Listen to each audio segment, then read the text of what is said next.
నిండుగా నూరేళ్లుగా ఉండి పొమ్మని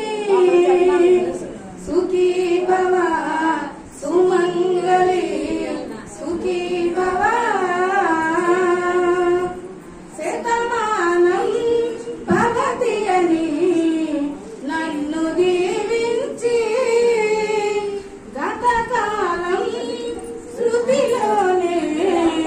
బ్రతుకు సారించి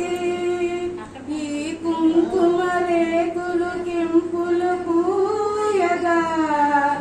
ఈ పూసిన పువ్వులు నోములు పండగా